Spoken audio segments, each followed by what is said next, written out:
এই ছেলেটি পড়াশোনায় খুব দুর্বল ছিল।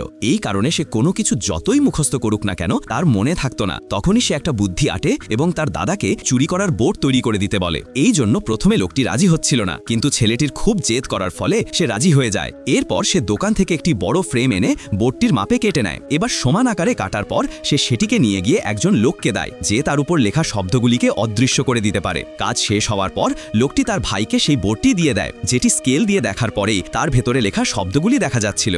যখন সে এইসব করছিল তখনই তার মা এসে তাকে কপালে টিকা পরিয়ে দেন, যার ফলে কিছু রং বোর্ডের ওপর পড়ে যায়। এই কারণে সে তাড়াতাড়ি সেই রংগুলো ঝেড়ে ফেলে। পরের দিন শিক্ষক পুরো ক্লাসকে বুঝিয়ে দেন যে কেউ যদি নকল করার চেষ্টা করে তবে তিনি তাকে ক্লাস থেকে বের করে দেবেন।